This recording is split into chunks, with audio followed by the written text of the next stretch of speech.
Un petit bidon, mon pépère. Christopher Froome à pied. Mais quelle image du tour. On n'a jamais vu ça. Aïe aïe aïe, attention Philippe, vous nous faire rafler. Allez mon grand, t'es grand aujourd'hui, t'es grand. Chapeau. Bonjour à toutes et à tous et bienvenue dans Chasse Patate, le podcast du groupe Eto qui décrypte l'actualité cycliste. 3 ans après avoir perdu de justesse à une photo finish que quasiment personne n'avait vue, Thomas Pidcock a pris sa revanche et a bien remporté cette année l'Amstel Gold Race. Pas besoin de photo finish cette année pour le Britannique qui a pu lever les bras devant Mark Hirschi et Tish Benoot, avec également 3 Français dans le top 10, Paul Lapera, Valentin Madouas et Quentin Paché, et donc pas de victoire de Mathieu Van Der Poel pour sa seule sortie aux Pays-Bas avec le maillot arc-en-ciel, en tout cas sa seule sortie sur route. On se retrouve aujourd'hui donc justement pour revenir sur ce qu'il s'est passé dimanche sur cette Amstel Gold Race, avec donc la victoire de Thomas Pidcock, mais aussi de Marianne Vos du côté de la course féminine, avec la photo finish qui a été presque nécessaire. Lorena Wiebes qui nous a fait une sacrée dernière ligne droite. On va voir ça avec aussi ce qui pourrait se passer sur les Ardennaises à venir, à savoir la Flèche Wallonne mercredi et Liège-Bastogne-Liège dimanche. On va voir ça avec nos 2 consultants du jour. Geoffrey pour commencer. Salut Geoffrey. Salut Mathieu, salut à tous. Et on est aussi avec Louis. Salut Louis. Salut Mathieu, salut Geoffrey, bonjour à tous. Et bien voilà, vous avez le programme. Attention au départ, chasse patate. C'est parti.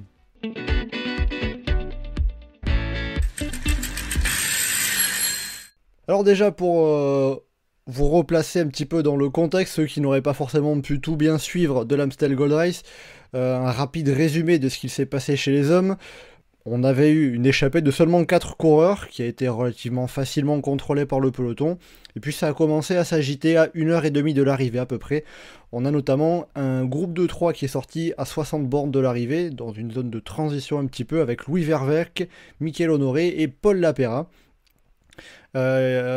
Il s'est passé plusieurs kilomètres, ils n'ont jamais réussi à vraiment avoir beaucoup d'avance, 30-40 secondes d'avance maximum sur un peloton qui était un petit peu en période de doute. Mathieu Van Der Poel a placé une petite accélération à un moment dans le Gulperberg, mais sans creuser d'écart. Finalement, après Leiser Boswerk, puis le Fromberg, on a différents coureurs qui ont réussi à sortir du peloton, avec d'abord Mark Hirschi, Royer Adria, Valentin Madouas et Bauke Mollema, puis dans un second temps, Maury Van Sevenant, Quentin Paché, puis Kevin Vauquelin, Tish Benoot et Thomas Pidcock. Tous ces coureurs ont réussi à revenir ensuite sur la tête de course, avec il restait Michael Honoré et Paul Lapera. Et donc ça s'est joué dans le dernier tour, après avoir passé pour la dernière fois la ligne d'arrivée, avant l'arrivée bien sûr. C'est sur le sommet du Gullemerberg, à peu près 13 km de l'arrivée, que la dernière attaque s'est vraiment dessinée, avec Mark Hirschi, suivi par Tish Benoot, Maury Van Sevenant et Thomas Pidcock. Et bien ce groupe de 4 est allé se disputer la victoire ainsi au sprint à l'arrivée à Valkenburg, avec donc la victoire de Thomas Pidcock, avec après Maury Van Sevenant qui avait emmené dans la dernière ligne droite pour éviter que ça ne rentre derrière, puisque les écarts étaient assez minces, avec le premier groupe de compte qui revient sur les talons des hommes de tête, et le peloton réglé par Michael Matthews pour la 10e place, qui vient pointer à 11 secondes au final à l'arrivée. Voilà donc pour le résumé global rapide de ce qui s'est passé dimanche sur l'Amstel Gold Race Homme. Alors, ma première question va être, comme d'habitude, traditionnelle. Geoffrey et Louis, comment vous avez trouvé cette Amstel Gold Race ? Quelles sensations vous viennent à l'esprit au moment de revenir sur ce qui s'est passé, et comment vous avez vécu la course? Un petit peu déçu de comment ça avançait, parce que j'ai l'impression que chez les favoris, tout le monde regardait Mathieu Van Der Poel et attendait qu'il attaque, et il n'a jamais attaqué, donc ça a mis beaucoup de temps à se décanter, même si, d'un autre côté, si on garde l'échelle historique Amstel, il y a eu tellement d'années où il se passait absolument rien avant le Cobert quand on arrivait en haut de celui-là, ou 1 kilomètre après le sommet, que Oui, ça a quand même été bien offensif. Pour le coup, le changement de parcours a fait du bien à l'Amstel. Ah oui, mais on le réclamait quasiment aussitôt que l'arrivée arrive au Coburg. Non, la dernière heure restait sympa à suivre, avec différentes tranches d'outsiders qui prenaient les devants. Et c'est resté plus ou moins tendu jusqu'au bout. Ça restait quand même une course agréable à suivre. Oui, parce que c'est vrai que c'était un point qu'on avait peut-être un peu perdu sur les Flandriennes bien dominées par Mathieu Van Der Poel. On avait oublié ce que ça faisait, limite du suspense jusqu'à l'arrivée pour la victoire. C'est ça, ouais, on s'est beaucoup ennuyé avant, mais la dernière heure, au moins, il y avait du suspense, puis il y avait quand même de l'animation sur la dernière heure. On a eu une heure sympa. Louis, de ton côté, qu'est-ce que tu en dirais? Ouais, mais c'est un peu le même sentiment. Content d'avoir eu une course qui se joue dans le dernier kilomètre. Et même de manière générale, avec les courses franc-comtoises, on s'est quand même plutôt bien régalé là-dessus. Oui, tu Oui, évoques les courses franc-comtoises. On avait aussi ce week-end la classique Grand Besançon-Doubs, le Tour du Jura et le Tour du Doubs, qui étaient des courses aussi assez animées et qui ne se sont pas résumées forcément à une course de côte. ouais, non, c'est ça. Mais ouais, après, là, les Flandriennes qu'on a connues, c'était bien voilà, ne serait-ce que des courses qui ne sont pas gagnées par le vainqueur qu'on annonce avant le départ. On retrouve l'essence même du cyclisme, sport parfois imprévisible. Et là, pour le coup, je pense pas que Pidcock, malgré l'envergure du coureur qu'il est, était le coureur le plus cité au départ le matin. Mais derrière, la course lui a donné raison, puisqu'il a été la chercher au prix. Ouais, vraiment, la dernière heure de course était assez sympa à suivre. Et ouais, moi, franchement, je dirais pas que c'est la meilleure course de la saison, mais limite, la dernière heure de course, c'était plus emballante que celle de Paris-Roubaix une semaine avant. Ouais, mais les 5 heures d'avant à Paris-Roubaix, c'était mieux que les 5 premières heures de Amstel, et ça, il n'y a pas Alors, photo. Hein. alors déjà, on les a pas vus, les 5 heures de l'Amstel, mais oui, Ouais, enfin, on les aurait vus, ça visiblement, aurait été pareil. et c'était pas plus mal qu'on les voyait pas, parce que visiblement, il s'est pas passé grand-chose, échappé, pas anonyme, mais sans intérêt. Limite, s'il n'y en avait pas eu, ça aurait été pareil. Et Par la contre, course s'est décantée finalement assez tard, et finalement, le premier groupe assez sérieux d'outsiders qui s'est détaché a été au bout, même si c'est ressorti en 2 temps. Donc le bon coup, on l'a quand même su assez rapidement quand on a vu comment ça se marquait autour de Van Der Poel, qu'il fallait mieux être devant que derrière et que le coup d'avance allait payer. par contre, tu peux pas dire non plus que Pidcock, c'est un vainqueur qu'on n'attendait pas. Sauf si tu considères qu'on attendait que Mathieu Van Der Poel et Bah, personne d'autre. oui, c'est ça. C'est quand Bah, c'est même, ça. il a quand même, il a fait Van deux et Der trois Poel, ces il avait dernières années de la l'épée course, Damoclès dès quoi. le C'est pas un départ. vainqueur inattendu. Oui, après, c'est juste que, comme Louis le disait un peu, on en avait parlé aussi la semaine dernière un petit peu. C'est que l'Amstel, il y avait Mathieu Van Der Poel qui était le grand favori. Il y avait beaucoup d'attentes autour de lui. Forcément, c'était un peu Mathieu Van Der Poel contre les autres par rapport aux attentes qu'on pouvait avoir. Alors, je sais que t'es peut-être pas c'est celui qui va être le plus content que ça soit pas le grand favori dans ce cas-là qui n'ait pas gagné, Ah mais Geoffrey. moi, alors qu'il gagne et qu'on ait du suspense ou pas dans le final, je m'en fous tant que la course est belle. Oui, J'ai toujours été un immense fan de Tom Bonnen, et pourtant, à l'arrivée de Paris-Roubaix 2016, j'étais pas déçu vu la qualité de la course qu'il y avait eu. oui, malgré Donc, sa défaite au sprint face à Mathieu Hayman. ouais, si la course est belle, je m'en fous de qui gagne. Ce qui compte, c'est qu'il y ait quelque chose qui soit intéressant à suivre. Si on veut du suspense et un vainqueur inattendu, bah, la plus belle course de l'année, c'est l'étape des Champs-Élysées sur le Tour de France, quoi. Parce que c'est vraiment un sprint où on peut avoir les outsiders qui vont au bout et jusqu'à 100 mètres de l'arrivée, on ne sait pas qui va gagner. Oui, et puis on s'attend à voir Jasper Philipsen gagner, puis on finit avec Jordi Meus. Bah voilà, ouais, et puis tu peux remonter comme ça plein d'années en arrière. Mais dans le Coq, ça restait quand même quelqu'un d'attendu. Enfin, dans le groupe qui était sorti, c'était lui de loin le meilleur. Puis c'est même quoi, j'ai aucune idée, mais son pire résultat sur le. Est-ce qu'il a pas fait top 10 à chaque fois sur Amstel? Parce qu'il était pas loin l'année où il fait pas podium. C'est pas impossible. Tom Pitcock, alors sur l'Amstel Gold Race, il a fait 2e en 2021, 3e en 2023 et entre-temps 11e en 2022. Bon, bah, il fait top 11. Voilà, ça compte. Il fait top 11. Il fait top 11 en étant en dernière place du groupe, Ouais, il du fait groupe pas Van le Der Poel qui fait sprint, 4. il fait pas le sprint quand Kwiatkowski gagne devant Cosnefroy. Oui, voilà. Non, mais pour revenir à ta remarque, Geoffrey, mais en fait, ce que je voulais dire, c'était que au matin de la course, on se posait plus la question de à quel moment Van Der Poel il va se débarrasser de tout le monde et partir faire son petit raid en solitaire, plutôt que de savoir qui allait tenter de battre Van Der Poel. Donc, Et après, c'est une erreur et tout le monde s'est trompé, donc tant mieux. Après, je dis tout le monde, mais ça se trouve, il y en a qui savaient déjà que Van Peacock allait gagner, donc bravo à eux. Mais voilà, c'était juste pour dire, d'une façon un peu humoristique, que en fait, on va dire la vraie surprise, entre guillemets, de cet Amstel, c'est que Van Der Poel n'a pas gagné. Bon, en tout cas, Louis, pour te rassurer, Tom Pidcock n'avait pas été pronostiqué la semaine dernière dans Chasse Patate. Hein. On avait eu du Mathieu Van Der Poel, Benoît Cosnefroy, Maxime Van Rails. Pas de Tom Pidcock. Donc ça, c'est bon. Mais oui, après, peut-être que pour compléter, Geoffrey a l'air de dire que c'est pas non plus la plus grosse surprise qu'on aurait pu avoir, surtout dans le groupe qu'on avait au final. Peut-être qu'un Maury Van Sevelant aurait été une vraie surprise par rapport à Tom Pidcock un petit peu. Quentin Paché, ça aurait été une bonne sensation. Oui, il y a beaucoup de noms dans ce groupe qui auraient été une sensation. Ouais. Ah oui, franchement, Quentin Paché ou Paul Lapéra qui se retrouvent à la gagner, là on aurait pu parler de surprise. Un petit point aussi, parce que justement, Louis, tu l'avais un petit peu évoqué, et j'en avais vu notamment sur le forum, et un petit peu aussi sur les réseaux sociaux, évoquer ça un petit peu. Je voyais des gens qui disaient l'Amstel Gold Race, c'est bon, on tient notre course de l'année. Est-ce que vous êtes d'accord avec ça ou pas? Est-ce que c'est... c'est même pas la meilleure course du mois d'avril.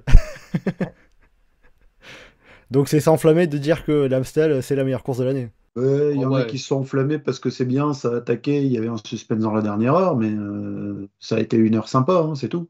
Ouais, je suis d'accord avec Geoffrey.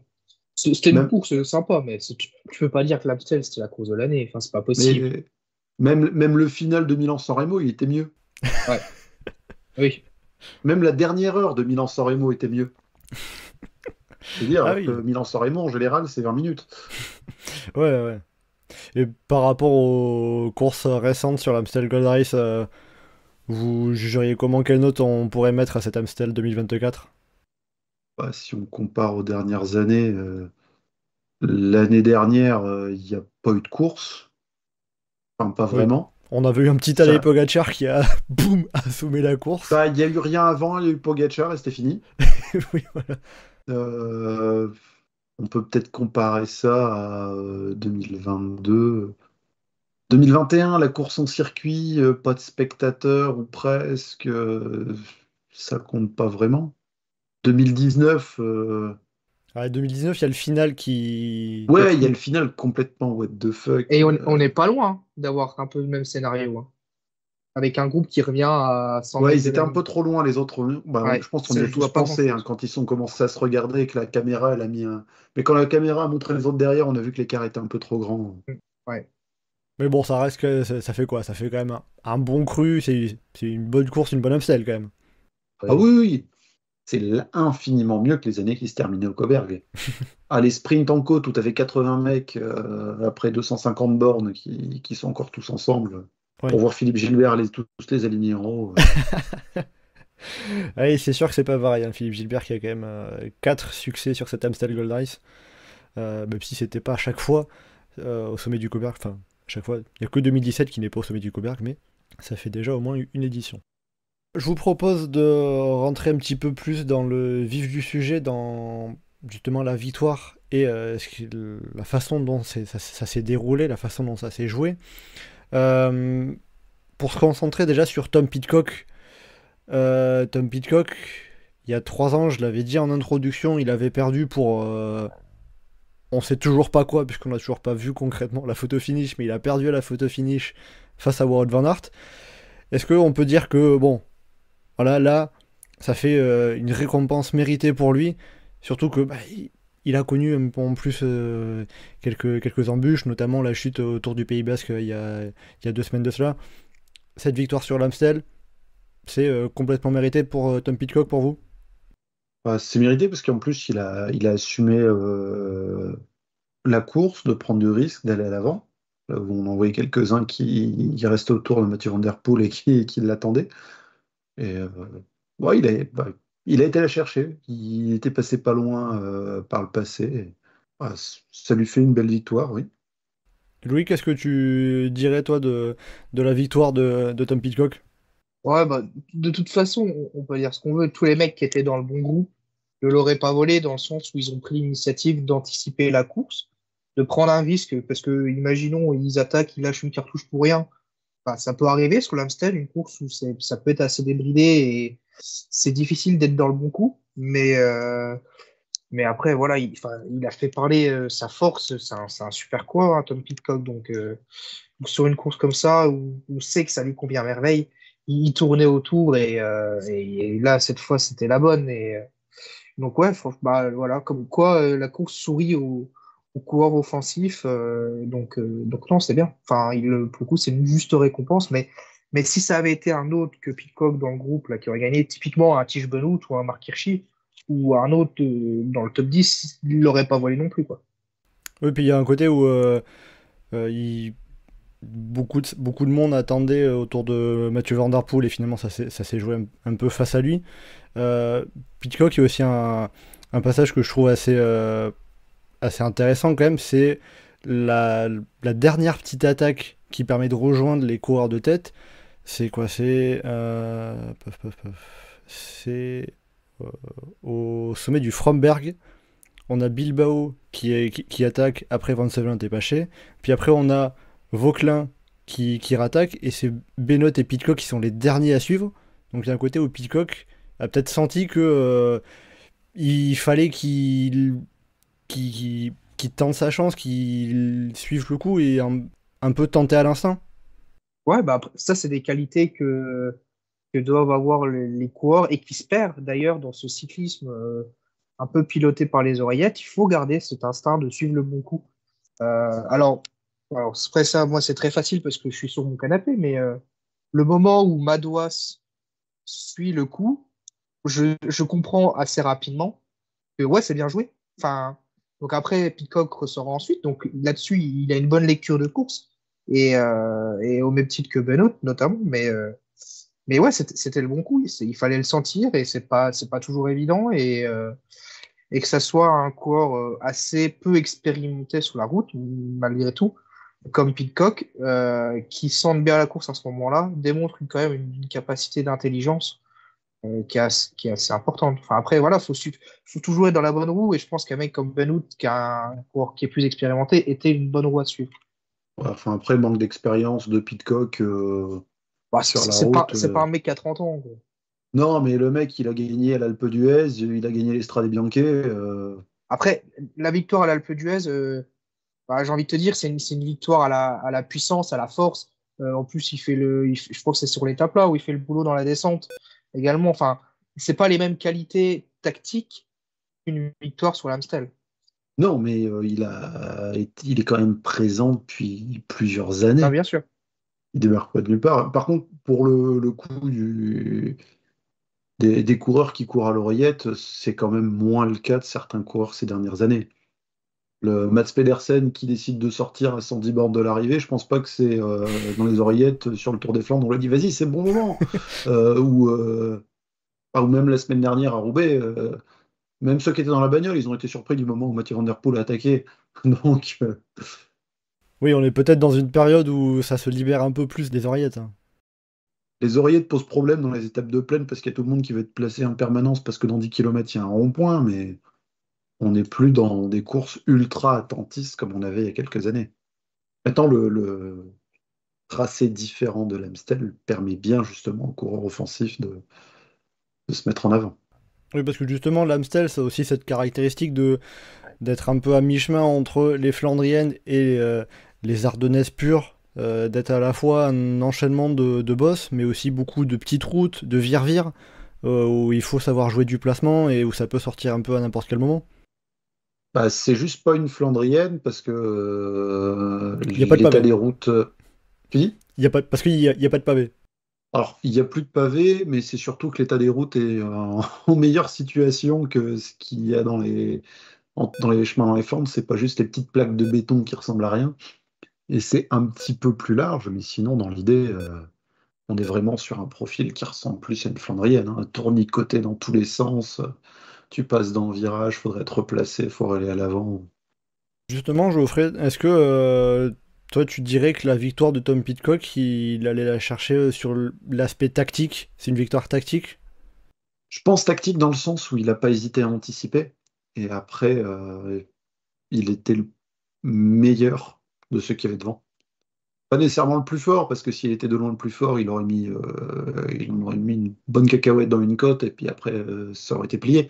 Mais il a su gérer avec ses forces, être intelligent dans la manière dont il a géré le final. Le vrai bon point, c'est très simple à dire comme ça, mais c'est de pas avoir attendu Mathieu Van Der Poel. Pour moi, on revient encore au même point. Oui, Et- ça a été le cas de plusieurs coureurs, plusieurs équipes. Certains coureurs Ah bah, à qui on peut le reprocher avaient des équipiers devant. Hein. Typiquement, Mathias Kelmose avait Bauke Mollema, un Benoît Cosnefroy avait Paul Lapéra. Pidcock, lui, n'avait pas de coéquipier devant, mais il fallait saisir cette opportunité. bah, ça, oui, il fallait y aller à l'avant. Maintenant, c'est aussi facile à dire après, puisque quand ils se sont regardés, ils se regardaient un peu plus, où l'écart était, il y avait 5 ou 6 secondes de moins. Peut-être qu'il y a, je sais pas, du monde qui traque le peloton et Van Der Poel règle tout le monde au sprint, comme il l'avait fait il y a quelques années. Ça aurait pu aussi arriver. Là, on aurait dit à Pidcock qu'il a fait n'importe quoi, il est parti trop tôt, alors que s'il serait resté dedans, peut-être qu'il aurait pu aller dans le final. Oui, Mais puis même ne serait-ce que si Maury Van Sevenant ne se dit pas, bon, bah, je préfère faire 4 que 9, 11, 18, s'il n'est pas roulé sur les 500 derniers mètres. Maori Van Sevenant a allié la stratégie à son style physique sur un vélo. Après, pour le coup, j'ai envie de le comprendre un peu, Maury Van Sevenant, surtout qu'il est dans une équipe qui, depuis le début de saison, sur toute la période des classiques, c'était très compliqué sous le Quick Step. Ouais, mais tu crois vraiment que chez Soudal Quickstep, on dit ouais, on a fait quatrième de l'Amstel. Ouais, non, mais tu te mets à la place d'un Maury Van Sevenant qui a pas forcément beaucoup de résultats à ce niveau. Je peux comprendre qu'ils se disent, bon, je roule, je sais que je suis une tanche au sprint, je préfère faire quatrième que être dernier du groupe, faire dixième ou être repris par le peloton et finir 28e. Après, si tu sais que c'est une torche sprint, tu bouilles un peu avant. Hein. Oui, oui, oui. Bah, je crois qu'il a essayé, mais Ouais, non, mais il a essayé, il n'avait pas plus le niveau, mais après, c'est pour ça, j'ai envie de dire, dans un sens, j'ai pas envie qu'on reproche un coureur, d'autant plus s'il a déjà essayé. Encore s'il en aurait pas foutu une, bon, ok, là, tu cherches un peu. Mais si en plus il a essayé, d'essayer de lui reprocher de faire des efforts dans la dernière ligne droite pour accrocher, se dire, bon, bah, au pire, je fais quatrième, je préfère faire quatrième qu'on se fasse rattraper et être loin derrière. Bon, ça aurait été une vraie attaque avec de la prise de risque, de dire allez, il balance une bonne sacoche et il y va, il se donne à fond, il continue jusqu'au bout et ça marche pas, mais là, il s'arrête plus de poisson pilote pour les trois autres que. oui, oui. Bon, en tout cas, Tom Pitcock l'a remercié. Hein. Il avait de quoi en même temps aussi. Surtout qu'avec le vent de face dans la ligne droite finale, Ah bah le vent de face, et vu comment il bouge dans tous les sens, les trois ils pouvaient presque être deux fronts derrière lui, ils étaient tous à l'abri. ah, il y avait de quoi faire, ouais.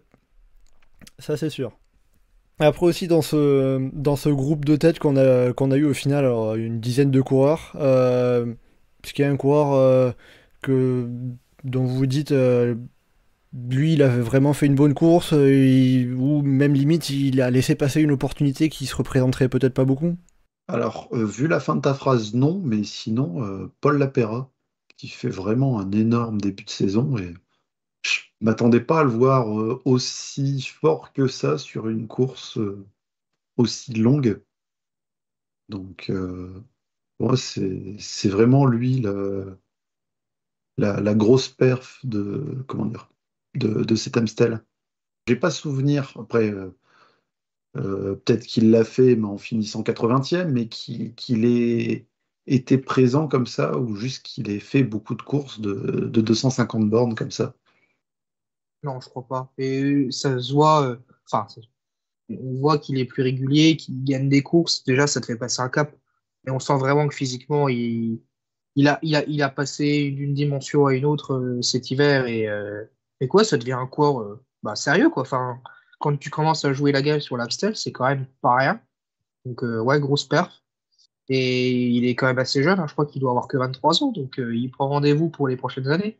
Et je pense que c'est une bonne nouvelle pour son leader à la base dans l'équipe de Benoît Cosnefroy. Là, tu arrives avec une autre carte qui devient vraiment intéressante sur des courses physiques et tactiques comme ça. C'est toujours intéressant.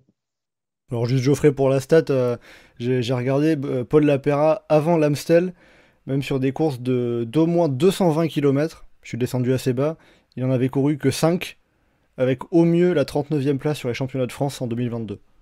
Donc en effet c'est un coureur qui forcément découvre petit à petit ce genre de course très longue, mais qui a une grosse explosion cette année. Il avait remporté coup sur coup la Classique Loire-Atlantique et le Cholet Aglo Tour il y a un mois de cela à peu près.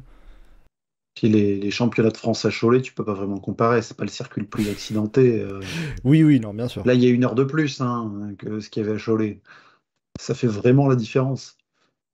Oui, tout à fait.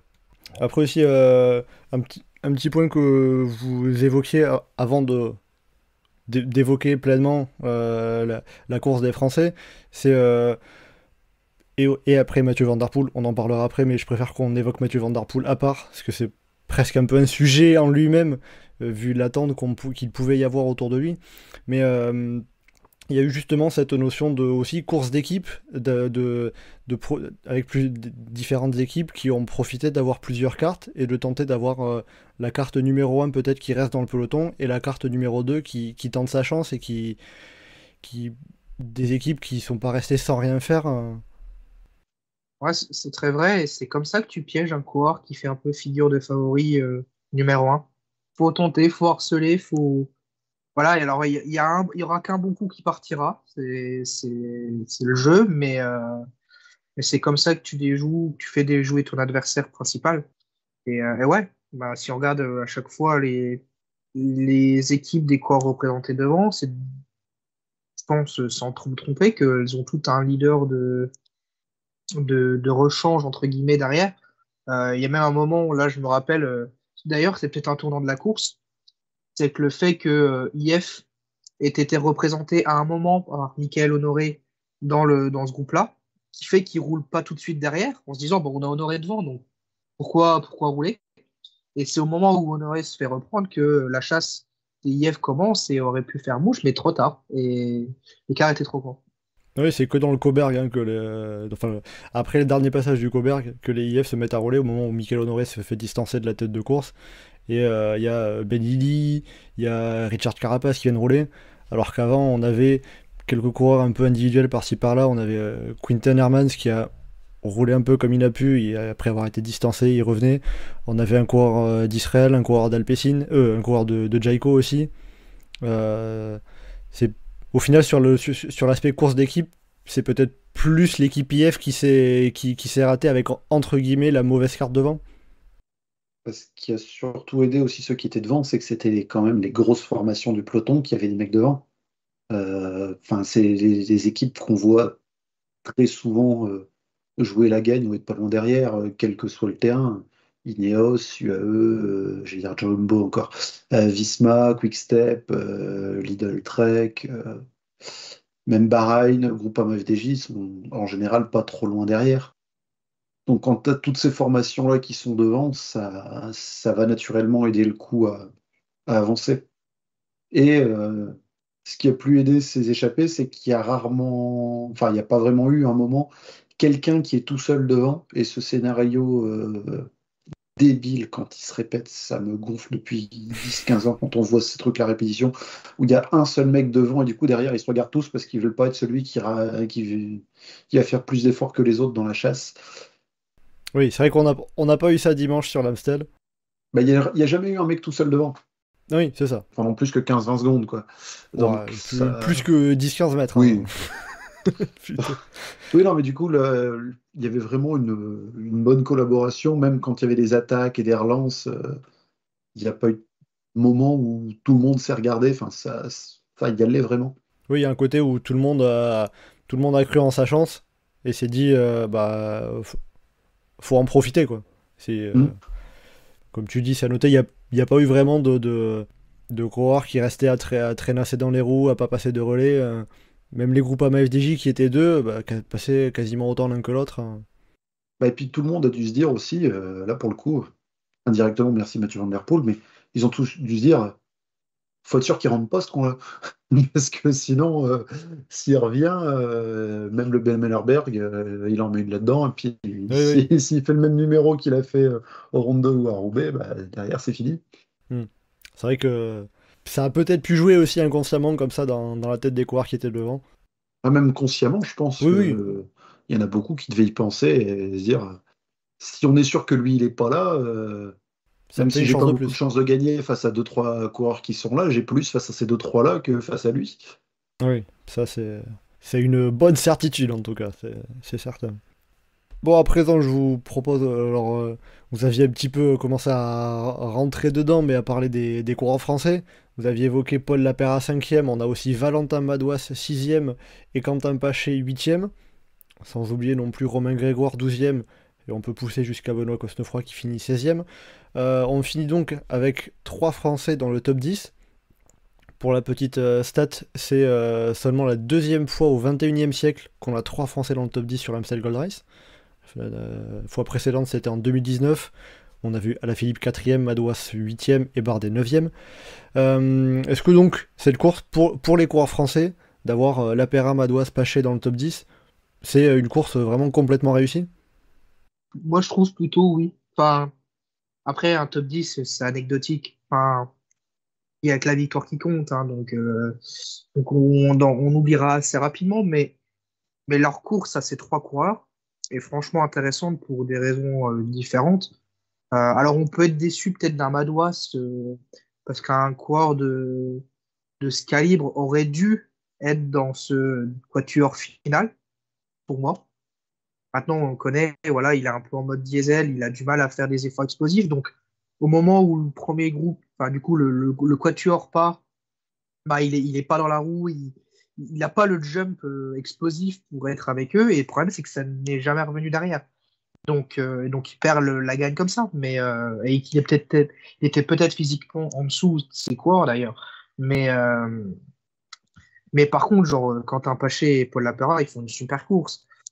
C'est juste dommage qu'il y a pas cette petite dinguerie au bout de bah, ils sont sous le podium, ils ont la victoire qui aurait pu leur tendre les mains. Mais après, voilà, leurs 3 courses sont intéressantes. Et sans oublier évidemment bah, Romain Grégoire qui fait quand même 12e, je crois, pour sa première participation, où il avait abandonné l'année dernière peut-être. Mais il fait bien 12e en tout cas. Ouais. Et donc, voilà, ça laisse de bons présages. Lapera, 23 ans, Romain Grégoire, 21 ans.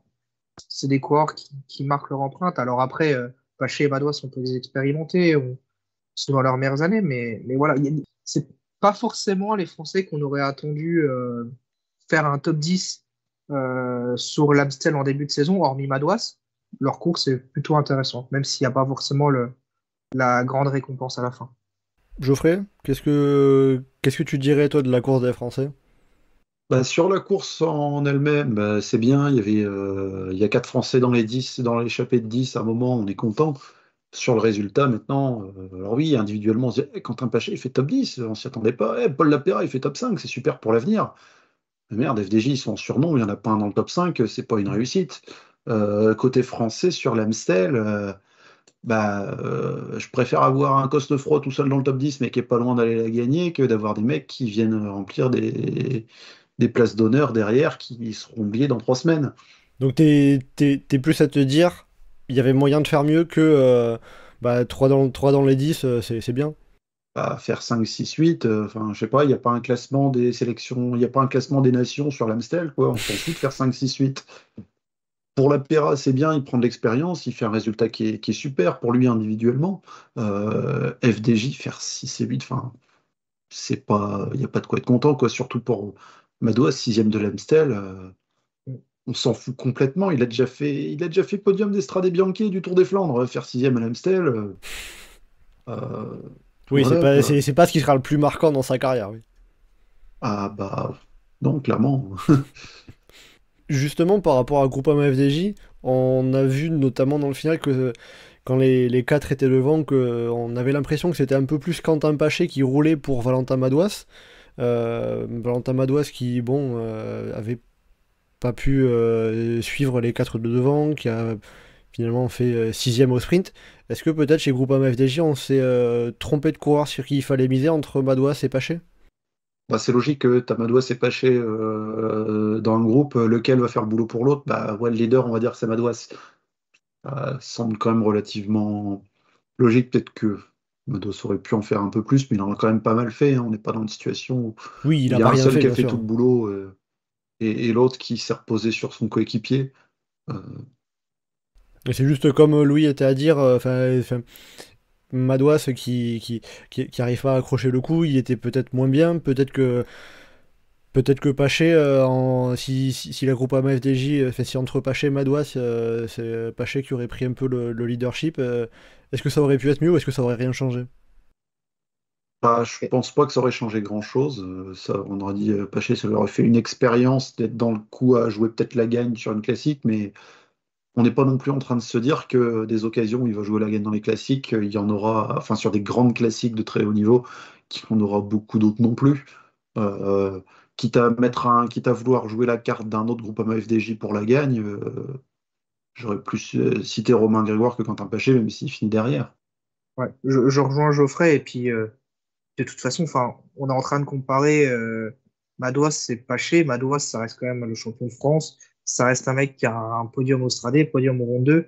Je crois que Quentin Paché n'a pas de victoire encore chez les pros. Et enfin, à un moment donné, dans la logique tactique, c'était évident que s'il y en avait un des deux à privilégier, c'était Madouas. Alors peut-être que Paché était plus fort, peut-être que Paché, si Madouas s'était sacrifié à 100%, Paché aurait peut-être fait quatrième ou troisième ou victoire, j'en sais rien.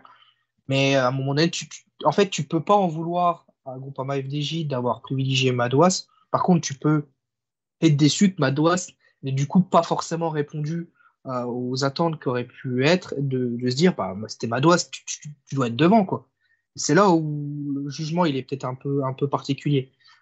Et par contre, après, si tu te mets dans la position de Quentin Paché, bah, du coup, quand tu vois le final de Madouas, tu te dis, ah ouais, putain, j'ai peut-être loupé une occasion de faire quelque chose de gros, mais ça, c'est le résultat final qui te donne la vérité. Sur le moment, sur la course, c'est tellement compliqué, et la logique était donc de privilégier Madouas, mais voilà, c'est comme ça.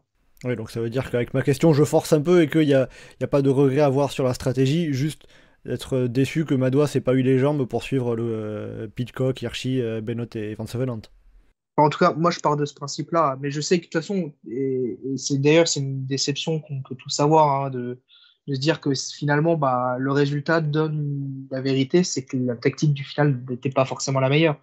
Mais on le voit pas mal, hein, sur Twitter, des commentaires, bah, Pache aurait dû être leader, mais je comprends les gens, et c'est le résultat qui leur donne raison. Donc, et il n'y a que il y a que la vérité du terrain qui compte. Donc la question est complètement légitime. Mais voilà, pourquoi c'est naturel que Paché. Et d'ailleurs, si on regarde bien la course, oui, il y a Paché qui fait le gros effort dans les 2 derniers kilomètres, mais les 10 kilomètres d'avant, je trouve que les deux roulent à peu près autant. Et d'ailleurs, si j'y avais un petit regret, c'est je me dis que si la Pera ne ratonne pas un petit peu et tente de faire le retour tout seul, si il donne 2% de relais en plus dans l'échappée, il y a peut-être un monde où le groupe revient, quoi.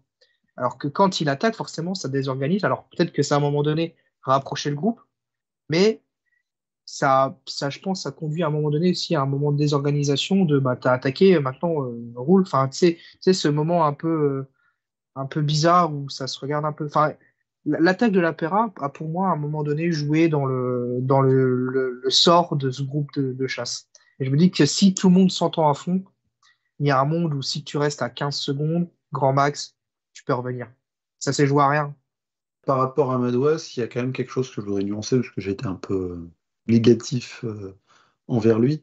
Il n'avait pas les jambes pour la gagne, mais il n'avait pas les jambes non plus pour la gagne pour le round 2. Mais là, il avait moins pas les jambes qu'au Tour des Flandres il y a 15 jours. Donc il avait plus les jambes aujourd'hui que c'est ça, il y dimanche a que quand sur même la... une tendance qui va dans le bon sens et on peut espérer qu'il soit encore mieux du coup la semaine prochaine. Et pour ça, s'il y a aussi cette tendance où lui se sent mieux et qu'il devient de plus en plus en condition, que enfin, je comprends que l'équipe casse pas cette dynamique en disant bon mec, t'es pas encore à fond, aujourd'hui tu vas rouler pour Quentin Paché. Sans vouloir bien sûr descendre Quentin Paché, mais que c'est ce qu'on disait, la différence de statut entre les deux, et un leadership naturel sur Valentin Madouas. Et voilà quoi, on met lui vraiment le champion de France en condition pour voir s'il peut gagner. Et ça donne une direction vers la semaine prochaine avec 2 échéances, et surtout celle de Liège-Bastogne-Liège. Après, est-ce que par rapport à la physionomie dont la course s'est déroulée, on peut se dire que y a peut-être un petit regret où on peut se dire les coureurs français auraient pu faire telle ou telle chose pour faire mieux, ou on est à se dire que par rapport à la façon dont la course s'est déroulée, que bon bah c'était très bien comme ça, ils ont fait au mieux avec leur carte et au mieux avec leur stratégie d'équipe. Et ils ont fait mieux avec leur carte, avec la stratégie d'équipe, et mine de rien, c'est quand même passé pas loin. Mais il aurait fallu un gros concours de circonstances pour qu'ils soient en mesure d'aller gagner, enfin, quand on voit le standing des trois mecs qui font un 2-3, c'est quand même bien au-dessus. Bon, le petit regret que j'ai personnellement, c'est que à la place de Madouas, ça soit pas Romain Grégoire dans le groupe, parce que en plus la doublette Paché-Grégoire avait fait mouche sur le Tour du Pays Basque la semaine d'avant, alors ça aurait été sympa de retrouver les deux à nouveau dans le bon groupe. Et Grégoire, il avait l'air vraiment bien et son bon résultat au final l'atteste, mais voilà, après c'est un petit regret personnel, ça aurait peut-être franchement rien changé en termes de placement, mais voilà. Bon, et puis on cite un peu tous les coureurs français, on n'oubliera pas non plus qu'il y avait Kevin Vauquelin qui était dans ce groupe d'une douzaine de coureurs, qui avait Et réussi il a à... disparu. Ah, Je sais pas à quel moment, mais il a disparu complètement. bah, il s'est fait reprendre dans le final, un peu comme Royer Adria. Voilà, il s'est fait reprendre vraiment dans les derniers instants de cette course, qui finit, je crois, juste derrière le peloton Van Der Poel. Donc bon, ça va lui faire un peu d'expérience. Je sais que j'avais vu justement sur Vauquelin une interview d'avant la course où il disait bah, je veux faire quelque chose de bien sur l'Amstel. J'étais un peu étonné, je me disais Vauquelin c'est pas forcément sur l'Amstel où je l'attends le plus. C'était à son niveau, ma petite surprise de voir Vauquelin réussir à être actif dans le final d'une course comme l'Amstel. Ouais, mais c'est bien pour son apprentissage. Alors c'est dommage parce qu'il n'y a pas de résultat au bout. C'est vraiment ce qui lui manque. Et c'est pas pour moquer, hein, mais genre vraiment 2 heures après la course, je me suis dit, mais attends, mais Vauquelin, il finit combien? Parce qu'il était dans le groupe. Et genre, j'avais complètement perdu en tête qu'il était devant. Là, je regarde le classement, je vois qu'il est 40e et quelques. Je dis, dommage. Enfin voilà, c'est l'aspect cruel du cyclisme où tu peux suivre le bon coup. Et bah, voilà, il te manque un petit peu de jus. Et qui coûte un bon résultat. Et pour le coup, bah, c'est pareil, c'est le coureur qui aurait pas volé du coup d'être dans un top 10. Ça aurait été une belle récompense pour lui et son équipe. Mais voilà, c'est le vélo. Mais il reviendra et je pense qu'il saura améliorer ce résultat-là sur les prochaines années. Bon, du coup, ça nous fait quand même plutôt un bilan positif quand même pour nos coureurs français qui ont pu se montrer être actifs, à être quand même 4 dans la douzaine de coureurs qui étaient devant dans le final. C'est déjà ce qu'on va pouvoir retenir dans l'action déjà. A l'inverse, un coureur pour lequel on peut être déçu, je pense que là il n'y a pas de doute à avoir, j'imagine, c'est Mathieu Van Der Poel. Déjà juste, vous êtes d'accord avec moi, il y a pas, la course de Mathieu Van Der Poel, on a de quoi être déçu par rapport aux attentes qu'on pouvait avoir de sa part. Sa non-course surtout. Faut remonter à quelle course d'un jour pour voir Mathieu Van Der Poel ne rien faire, même pas essayer d'aller à un moment devant. Enfin, il a levé le cul de sa selle dans le Gulpenberg quand ça s'est mis à bouger un petit peu, mais on peut pas dire qu'il soit passé à l'offensive.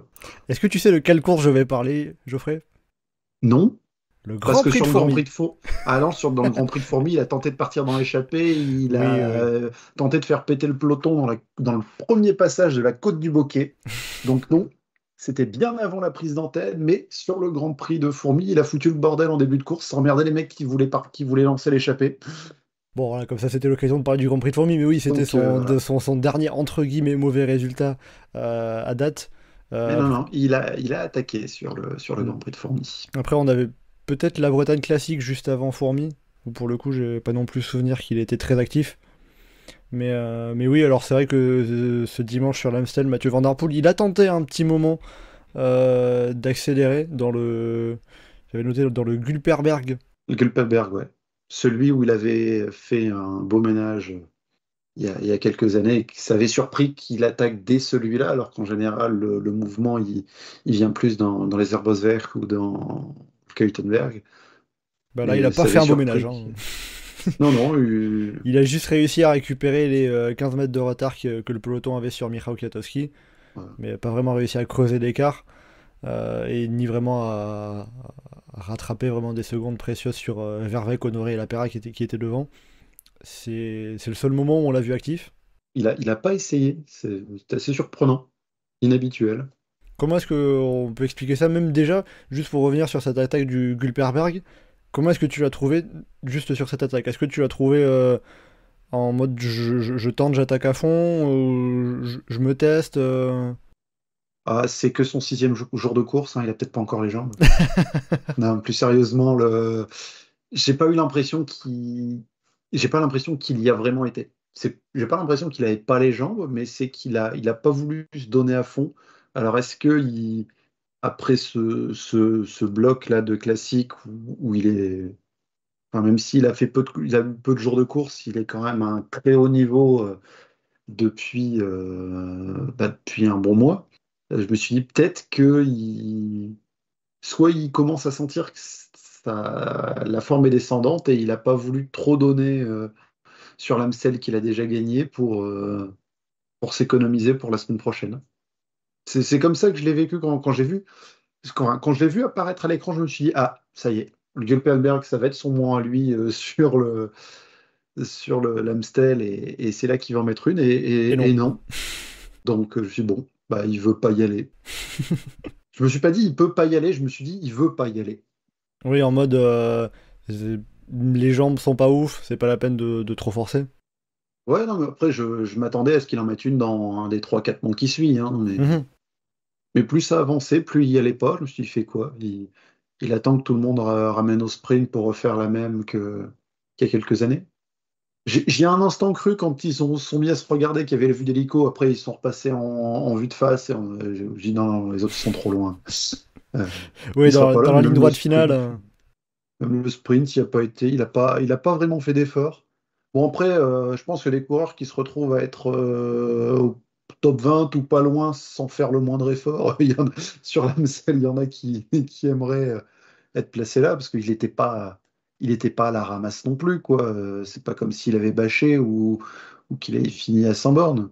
Oui, on l'a pas vu en souffrance. Quand il y avait des accélérations, même le dernier passage du Koberg, il suivait. Mais il s'est pas retrouvé à attaquer, à tenter les choses vraiment par lui-même, en dehors de cette petite tentative dans le Gülperberg. Ça, c'est. Ouais. Et puis après, on n'a pas de détails non plus, mais d'un autre côté, s'il disait qu'il n'était pas bien ou qu'il était un peu malade, on aurait dit, ouais, bon, bah, c'est de la com. Donc, même si c'était vrai, on aurait dit que c'était de la com. Bon, Justement, Mathieu Van Der Poel, par rapport à ça, j'ai vu qu'il avait déclaré à Sportza après la course je n'avais pas les jambes pour réagir à tout, alors j'ai dû jouer et cela peut être puni dans cette course. C'est-à-dire qu'il peut-être s'est fait avoir un peu tactiquement en essayant de jouer un peu plus caché. Ouais, c'est un peu ça. Après, il lui manque peut-être un ou deux équipiers dans les 20 derniers kilomètres. Mais et il y a quelque chose qui joue en sa défaveur, c'est aussi la chute de Quinten Hermans. Alors oui, il est revenu après, mais Quinten Hermans, ça reste un de ses principaux coureurs qui allait l'épauler dans un final de course comme ça. Peut-être qu'avec Quinten Hermans, il aurait très bien pu être dans le groupe devant, hein, d'ailleurs. Hein. C'est aussi un scénario qu'on aurait pu imaginer, mais ouais, de toute façon, je pense qu'il a raison dans ce qu'il explique. Il a joué, d'ailleurs, quand il gagne l'Amstel en 2019, au départ, il n'est pas dans le bon coup et il finit par revenir dans les derniers mètres. Donc je pense sur cette expérience-là, il se dit, bah voilà, c'est pas joué, tu peux revenir plus tard, pas forcément tout de suite. Et au final, c'est jamais revenu, mais il a joué. Après, franchement, quand je l'ai vu attaquer à 35 bornes de l'arrivée, moi, je me suis dit, ça y est, il nous tue la course. C'est maintenant, c'est terminé. Et au final, l'attaque un peu en dedans, bah, après, je me dis, bon, voilà, il voulait tester un peu tout le monde, tester un peu ses jambes. Et c'est là que tu dis, bon, première attaque, elle est pas bonne. Bon, déjà, c'est pas comme d'habitude.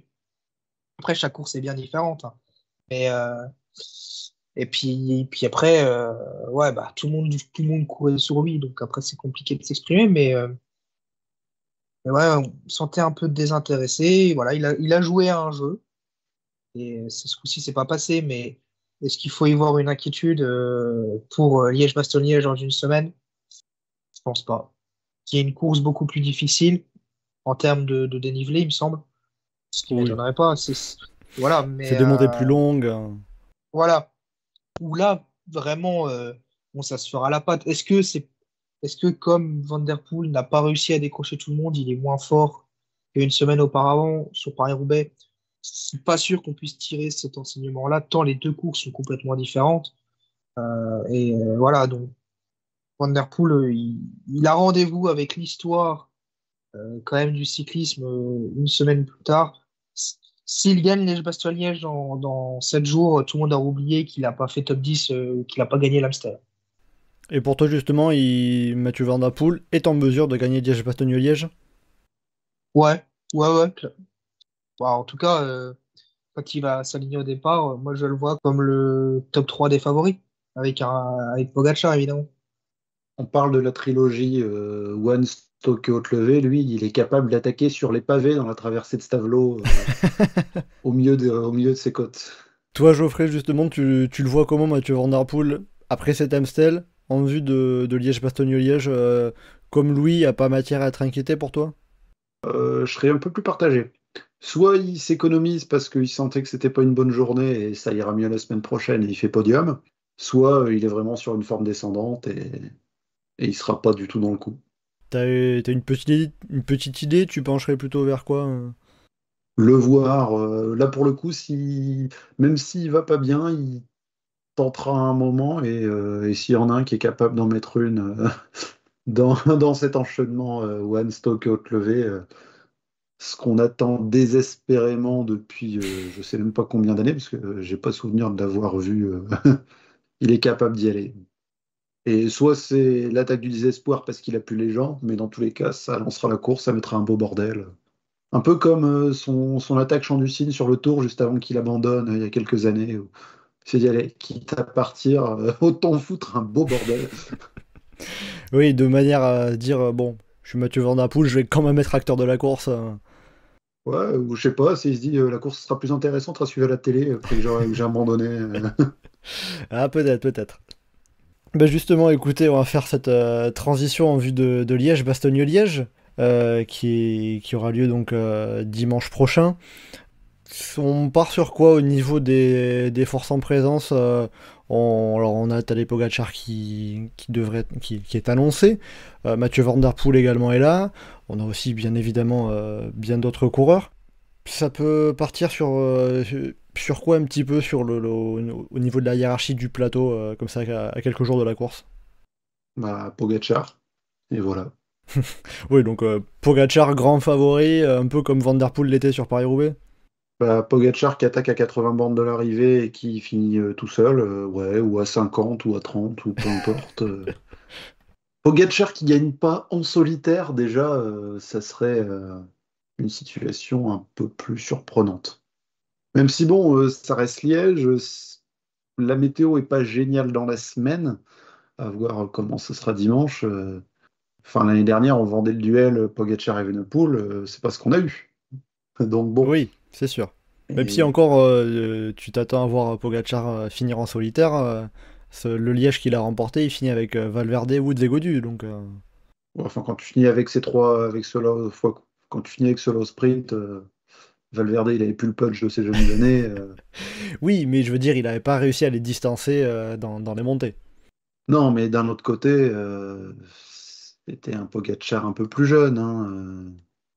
Oui, il avait seulement Il un était Tour de France. aussi dans le coup avec les meilleurs l'année où Alaphilippe lève les bras. Tout à fait. Et il fait partie de ceux qui se font, qui se font gêner par Alaphilippe, justement. Louis, de ton côté, est-ce que c'est aussi Tadej Pogacar grand favori de Liège-Bastogne-Liège et tout devrait tourner autour de lui?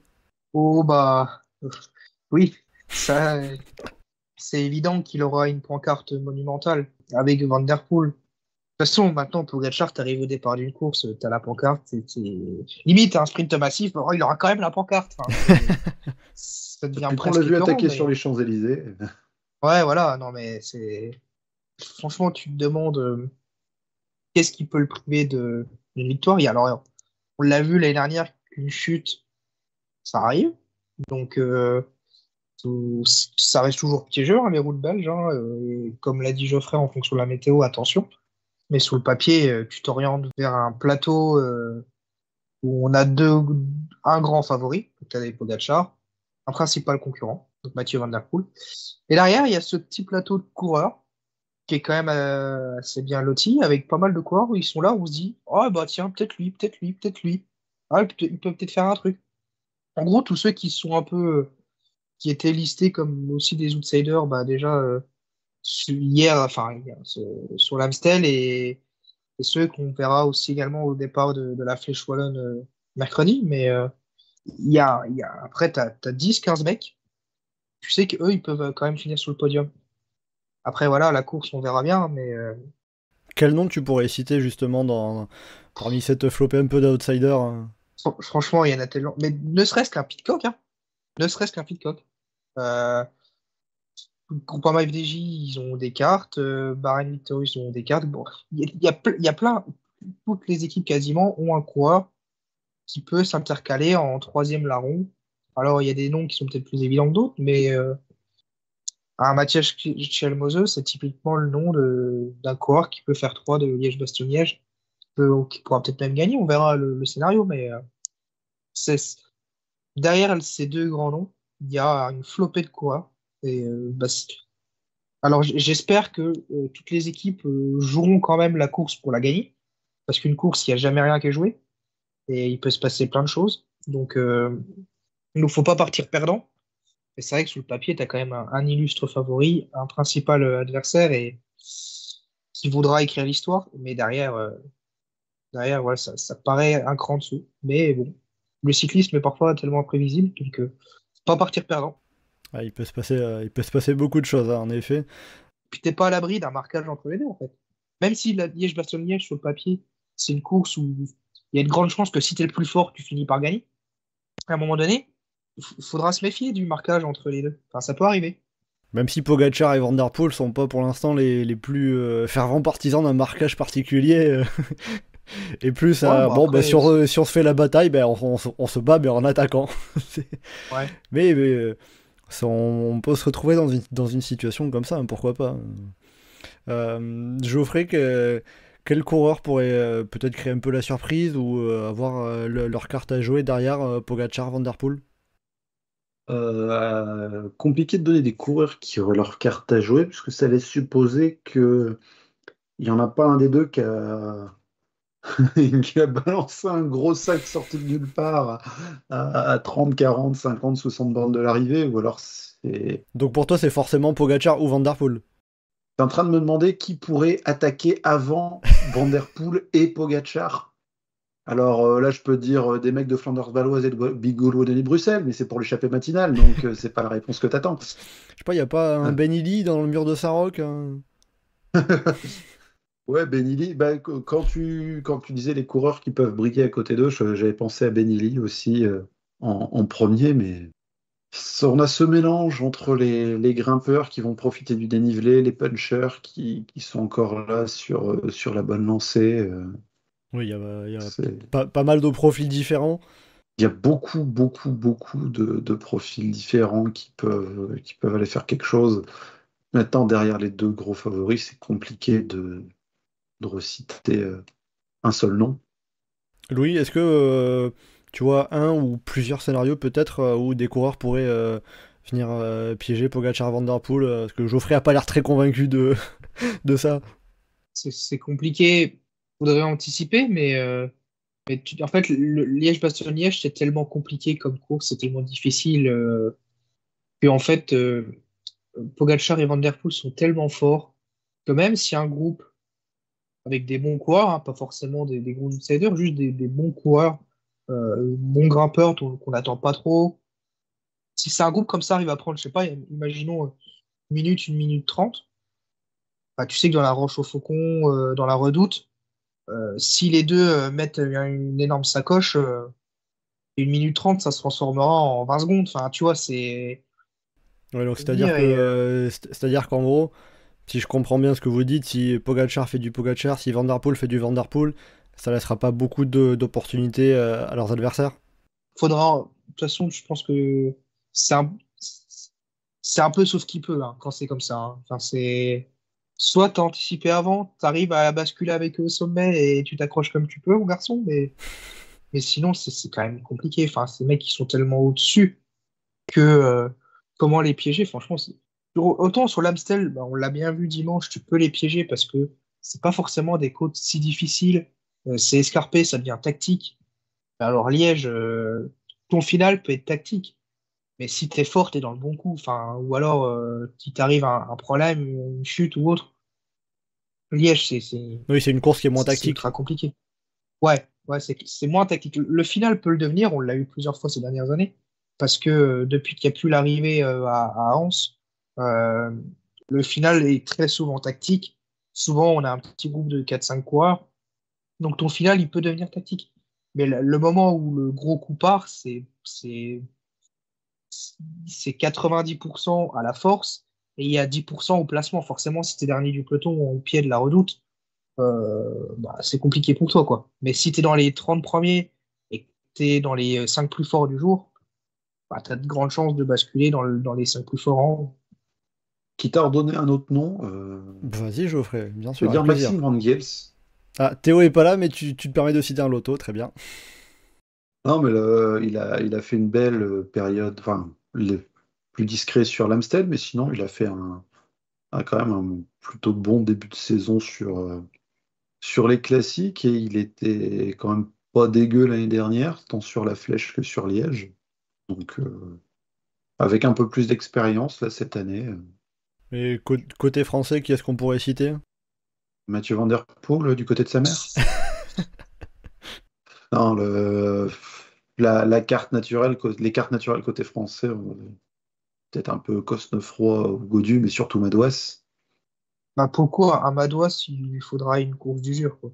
Et qui déclenche tôt. Limite, Madouas, faut anticiper super tôt, quoi.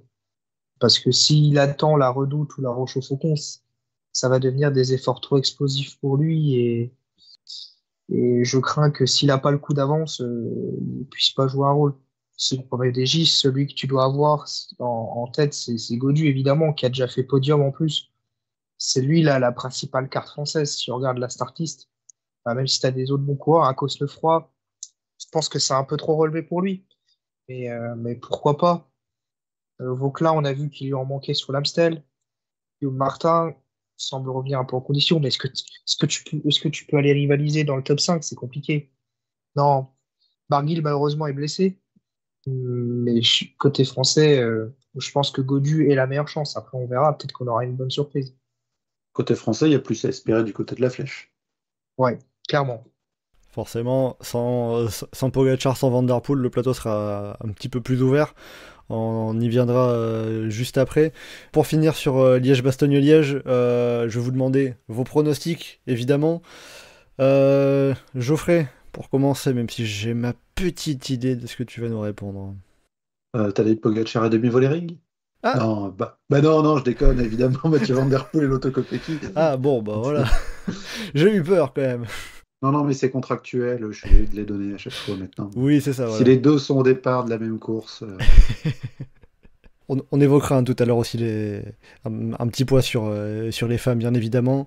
Louis, de ton côté, qu'est-ce que tu citerais pour ton pronostic? Et bah, je vais citer le vainqueur de l'Amstel, Thomas Pidcock. Ah, donc Et là, tu vas te dire, mais tu as envie de pourquoi prendre des risques?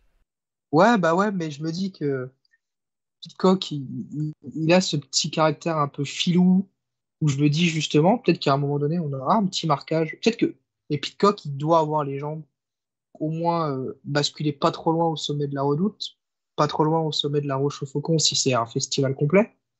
Et c'est lui, c'est ce type de courant-là qui peut profiter d'un marquage entre les deux. Pour moi, c'est peut-être celui qui est capable d'être le plus fort de ce coureur de plateau là, de ce plateau de coureurs qui peut rivaliser. Il est capable d'être dans les plus forts. Il l'a montré en plus dimanche.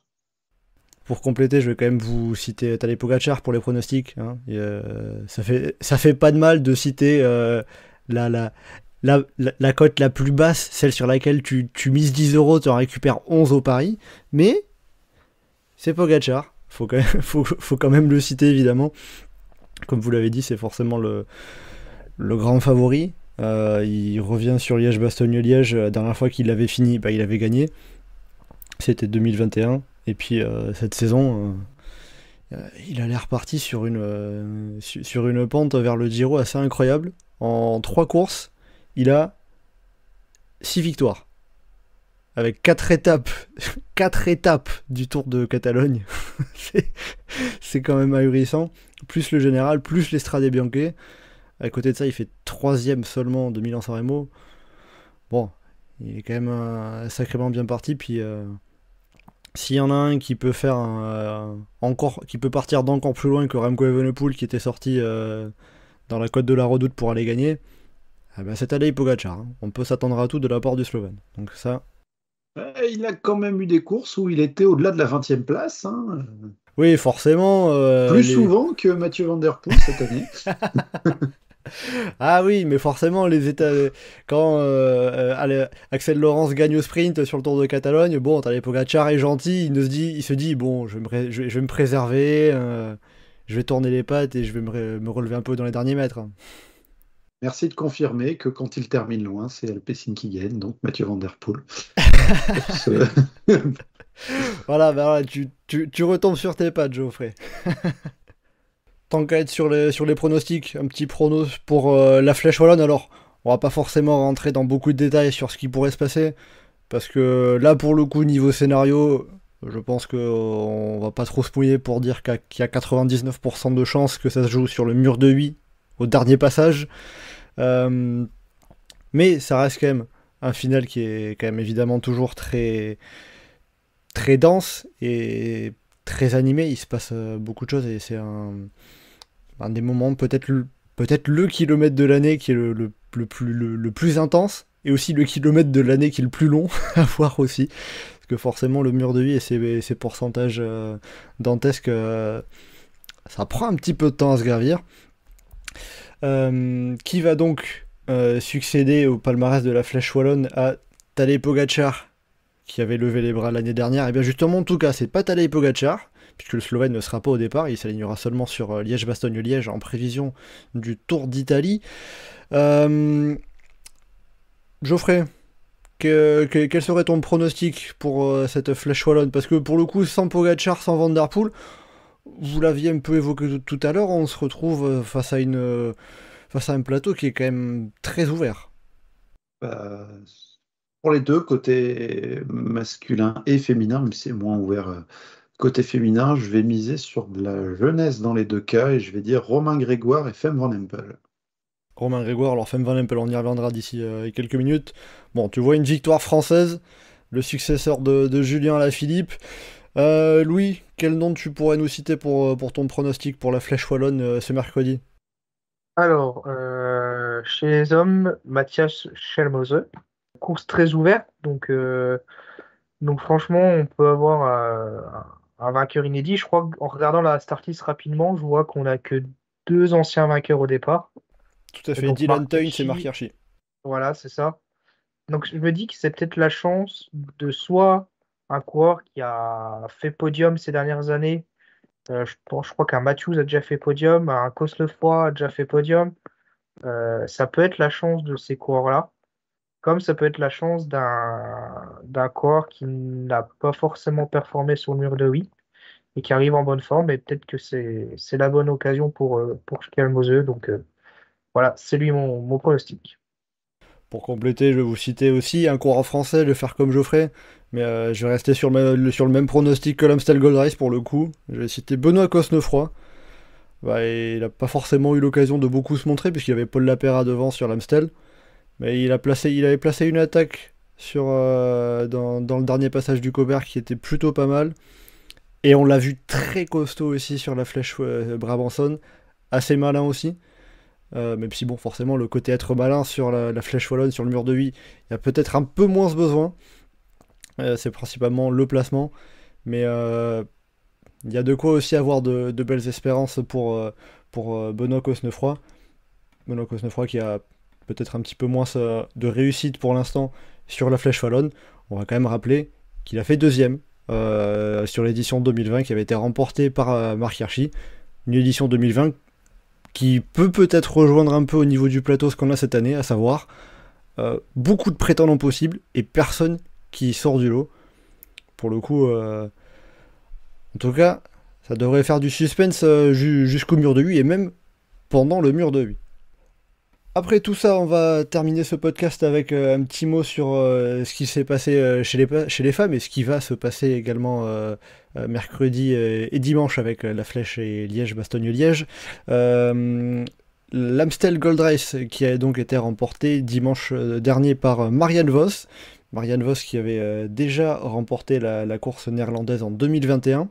Cette fois avec du public.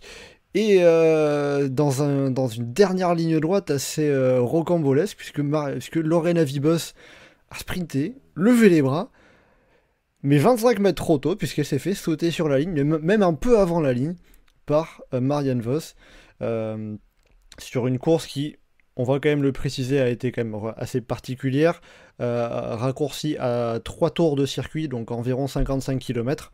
Après avoir fait un peu le début de course, la course avait dû être interrompue à cause d'un accident en amont de la course qui impliquait un policier à moto qui supervisait la course. Donc c'est pour ça que le parcours avait été un petit peu raccourci, remodelé pour cette course féminine, avec donc ce doublé néerlandais Marianne Vos devant Lorena Wiebes. Geoffrey, un petit mot sur cette victoire de Marianne Vos. Ça confirme que là, il faut vraiment compter sur elle. Ça fait plaisir surtout. J'ai été tellement content de l'avoir gagné. Bon, après, c'est tellement n'importe quoi le final de Lorena Wiebes, on y reviendra après. Mais oui, ça confirme un beau et grand retour de Marianne Vos au niveau. Après, elle fait toujours des beaux printemps. Les hivers, elle fait un peu moins de cyclocross. Les années où elle fait plus de cyclocross, elle peut briller un peu plus tard dans la saison parce que son printemps est moins dense. Enfin, sauf si je compare ses premières années où elle écrasait tout le monde, tout le temps, partout, même sur la piste. Mais ouais, elle gagne très souvent à Valkenburg quand même, parce que tu finis 2 fois sur l'Amstel, mais la Rental Hills Classic, enfin la Bulls, je sais plus le sponsor, la Hills Classic qui avait Valkenburg les années où il y avait pas d'Amstel féminine, mais c'était sur le même parcours au mois de mai, elle l'a gagné à plusieurs reprises. Donc c'est un terrain sur lequel elle aime bien briller, c'est un terrain qui lui va bien.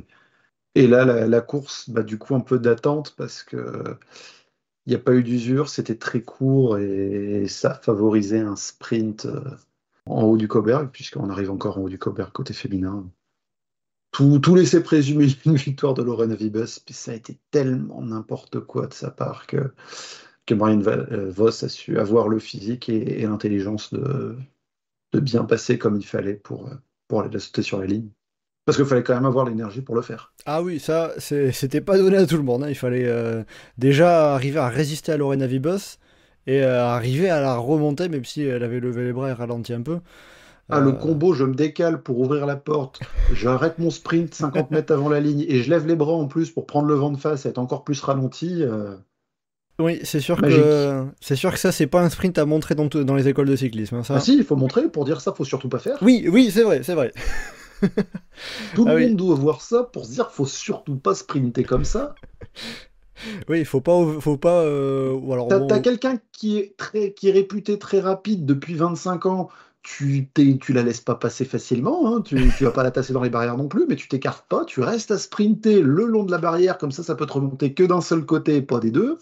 T'arrêtes pas de sprinter 40 mètres avant la ligne, hein. Tu continues jusqu'au bout, ou au moins tu ralentis légèrement le rythme, et tu t'arrêtes pas d'un seul coup, et puis s'il y a vent de face, tu lèves pas les bras avant la ligne. Mais même s'il y a pas vent de face. Oh. Oui, il faut vraiment avoir une marche suffisante.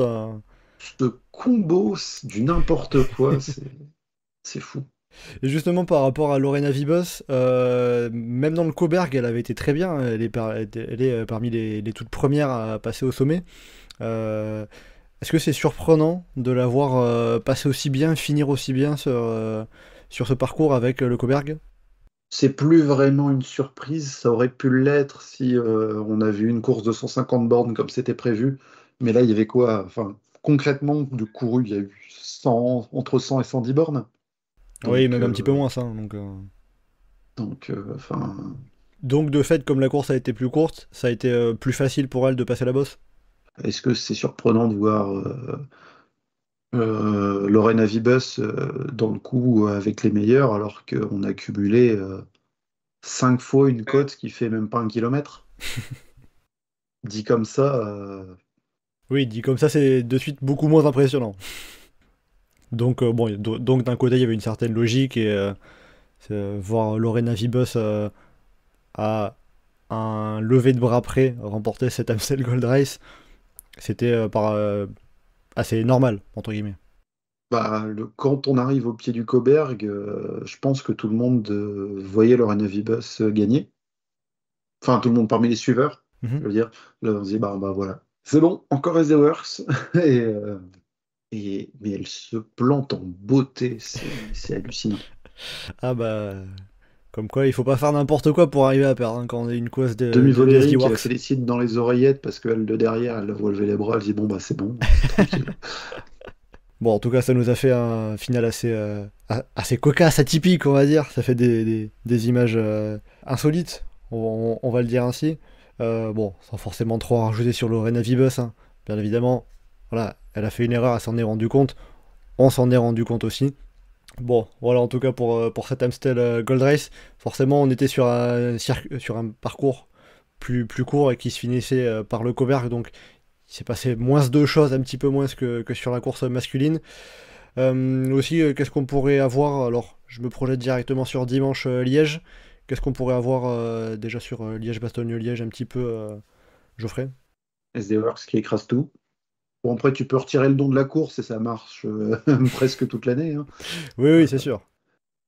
Allez, SD Works qui est hyper favorite et qui a une équipe où il n'y a que des meufs qui peuvent gagner dedans, mais peut-être que Lidl Trek, ils vont être pas mal derrière eux. C'est un peu le résumé de toutes les courses.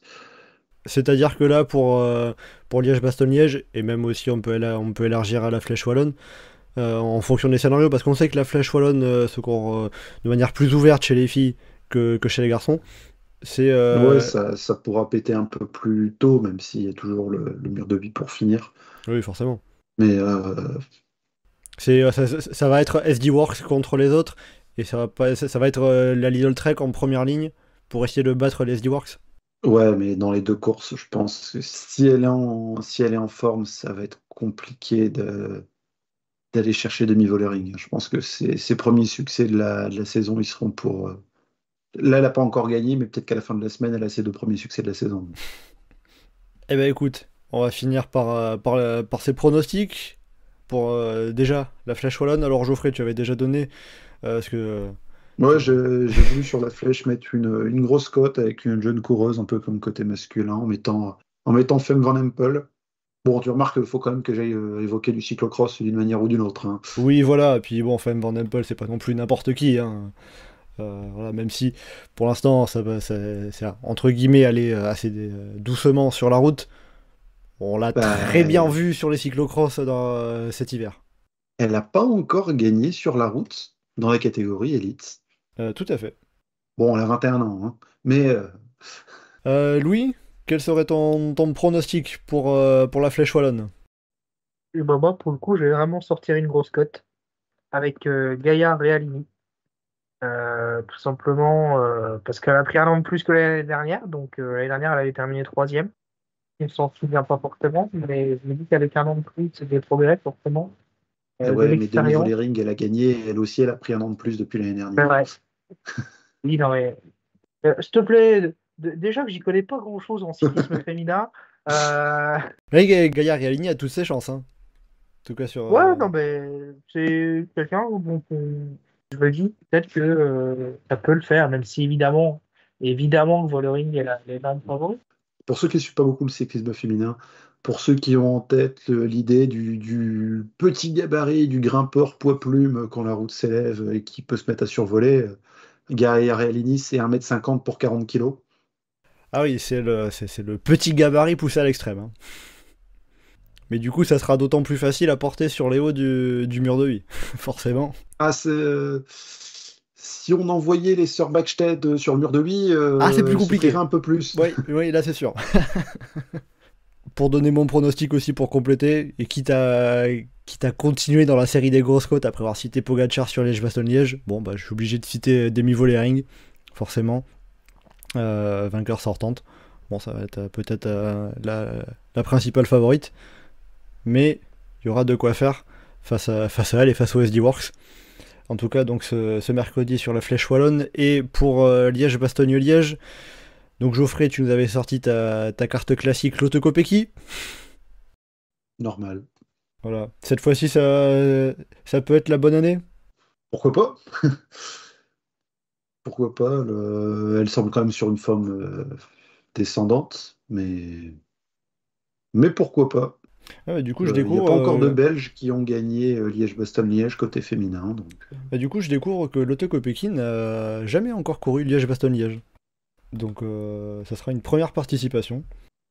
Ces dernières années, alors peut-être pas nécessairement à chaque fois le même week-end que Liège-Bastogne-Liège, mais il y avait pas mal de compétitions internationales de pistes depuis le nouveau calendrier qui se mettait en fin avril, donc ça avait pu jouer.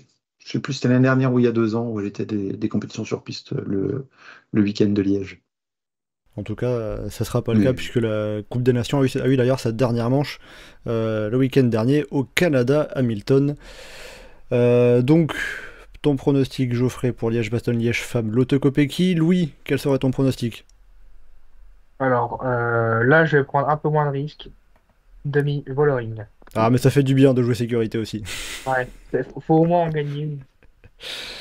Voilà, bon, l'autre leader de l'équipe SD Works Pro Time, Demi Vollering, qui a gagné à 2 reprises par le passé, 2021-2023. Elle pourrait être la première coureuse à s'imposer à 3 reprises sur Liège-Bastogne-Liège femmes. Et puis, de mon côté, pour ce pronostic, je vais citer Elisa Longo-Borghini, l'italienne qui semble en très très bonne forme. Elle a pu le montrer récemment, elle a remporté le Tour des Flandres, elle a remporté la Flèche Brabançonne, elle était aussi plutôt bien sur l'Amstel Gold Race. Et Liège-Bastogne-Liège, c'est une course qui lui réussit bien. Elle a déjà fini 2 fois sur le podium, 3e en 2021, 2e en 2023. Donc pourquoi pas cette année devenir la 2e non-néerlandaise à remporter Liège-Bastogne-Liège chez les femmes, puisque comme Geoffrey nous le faisait signaler, nous posait la question en préparant ce podcast, seule Lizzie Deignan a remporté Liège-Bastogne-Liège chez les femmes en n'étant pas néerlandaise, puisque sur le reste du palmarès, on a Anna van der Breggen, Annemiek van Vleuten et Demi Vollering, chacune à 2 reprises. Et à noter aussi un petit point parcours sur le Bastogne-Liège, du coup. Oui, tout à fait. Côté féminin, là aussi, le parcours qui s'allonge légèrement. Hein. On était autour de 130 km les premières années, on était autour de 140 jusqu'à l'année dernière, et là, il y aura 153, 154 km. Tout à fait. Donc, ça... Comme pour les autres classiques, les distances augmentent progressivement. Et tu fais bien de le signaler, puisque c'est un élément important forcément. On a pu le voir justement dimanche sur l'Amstel Gold Race. Et bien voilà, avec tout ça, on va arriver à la fin de ce podcast. Merci beaucoup Geoffrey et Louis de m'avoir accompagné pour évoquer les Ardennaises, débriefer l'Amstel Gold Race et voir ce qu'il pourrait se passer sur la Flèche Wallonne et surtout Liège-Bastogne-Liège, mercredi et dimanche prochain. Pour le prochain podcast Chasse Patate, bien évidemment, on se retrouvera la semaine prochaine, après la doyenne, pour débriefer Liège-Bastogne-Liège. On reviendra sur ce qu'il se sera passé chez les hommes comme chez les femmes pour clore cette saison campagne des classiques, avant d'aborder les courses par étapes. Et donc, en attendant le prochain podcast Chasse Patate, la semaine prochaine, vous pouvez, comme d'habitude, nous retrouver sur le site et le forum du groupe Eto, legroupeeto.fr, ainsi que sur nos différents réseaux sociaux, Twitter, Facebook, Instagram et Threads.